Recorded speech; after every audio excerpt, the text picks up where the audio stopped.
With the Blazers drafting Donovan Clingan and trading for Denny Avdia all in one night, they now look like one of the best young teams in the entire league.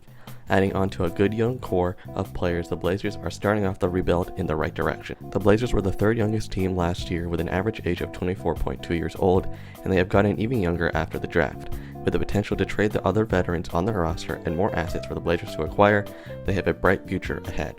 I'll be going over each core piece that the Blazers will build around, but before we do that, make sure to subscribe and leave a like. Donovan Clingan is a 7'2" center that is an elite rim protector. He brings a level of rim protection that the Blazers haven't seen in a long time. They hoped they would get it with Robert Williams or DeAndre Ayton, but it hasn't worked out. He's such a great screener and is a perfect fit for Scoot Henderson and other guards on this roster. In the pick and roll or on off-ball screens, he can free up lanes for Sharp and Scoot to drive through.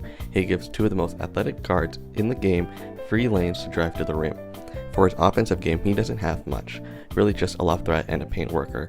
However, he has some special passing ability that he can tap into in his NBA career. He brings the defensive ability and rim protection the Blazers have needed for a long time and gives them a promising offensive game they can develop. He is a franchise center that any team would be happy to have. Denny Avdia has the potential to be an all-star or high-level role player in Portland. I had made a video on him a couple weeks before talking about he was a hidden gem in Washington. He is a good defender, giving the Blazers more defense when they need it. He's a good passer as well, especially in transition. He can grow into a scorer as he gets a larger role in Portland, and he's very durable, consistent, and continues to get better and better each year he's in the league. If you want my extended thoughts, make sure to check out the full video I did on him. Scoot Henderson was one of the most hyped prospects of the past 5 years, only to be overshadowed by Wemby in the same draft class.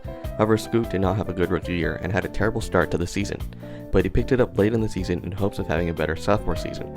In his last 25 games, he averaged 17 points, 6.6 assists, and 3.4 rebounds. Very solid numbers. He still has to cut down on turnovers and be more efficient, but he's heading in the right direction. We all know he's a hard worker, and there's no doubt that he will only improve from here. Scoot heading into his second year will have a better supporting cast around him as well to develop. The difference between Clingan and Ayton will be very apparent next season. He still has the potential of a Ja or Westbrook in him, and I expect him to take a leap next season.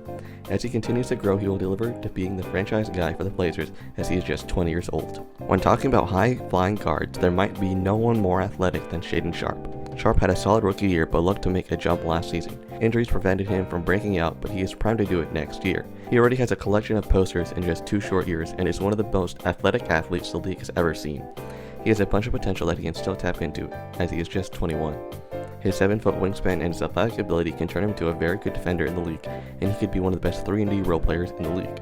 Heading into next season, I would expect him to become a Zach LaVine type player, but a better defender. A great piece that you would want on a contender with even more potential to tap into. Anthony Simons is the best scorer the Blazers have. He's been there since the Dame era, and he is the longest tenured Blazer on the team. He is the best player as of right now and fits in their timeline as a team as he is just 24. He's a good playmaker and a great scorer.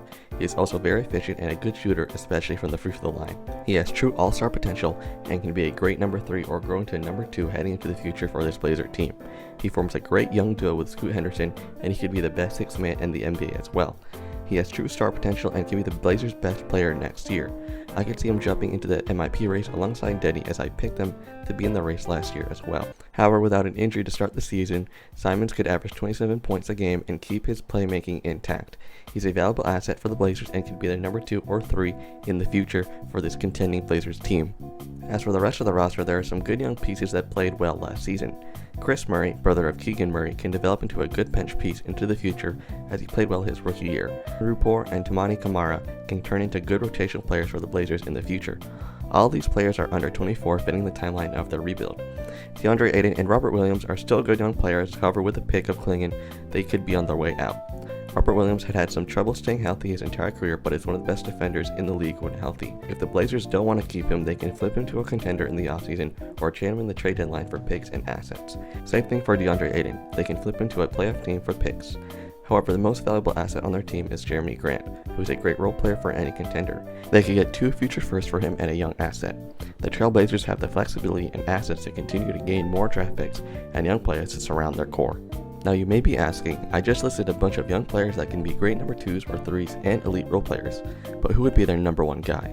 The Blazers are built for a number 1 amazing prospect to take over this team and lead them to success. Luckily enough, Cooper Flagg is projected to go first in next year's draft and is a generational prospect. The Blazers have their 2025 first round pick lottery protected. Next season, the Blazers should improve, but not that much, giving them a chance at the first overall pick, giving them a chance to draft a generational prospect in Cooper Flag. Flag is the perfect modern NBA player at a 6'10 frame, and he has all the skills and tools you want in an all-around player. Giving him a great throwing cast in his rookie season is something the Blazers could provide. The Blazers could have a great defensive trio with Flag, Advia, and Kling in the future that can be the foundation of their team. The duo of Flag and Scoot can be a very good offensive threat as well. This team is one young piece away from being a true playoff contender and a team for the future. The Blazers are setting themselves up very nicely for the Cooper Flag sweepstakes, as they are primed to be one of the best young teams in the league. The Blazers currently have a nice collection of great young players. They are laying down the foundation of a playoff team that could make noise in the future. They remind me of the 2020 or 21 Grizzlies that were led by a young athletic point guard in Scoot and Ja. I expect their core pieces to have great seasons, but for the team to not be that good yet. However, after positioning themselves well for Cooper Flag, their future could change drastically, and we'll be talking about them differently this time next year. If you guys enjoyed this video, make sure to subscribe and leave a like.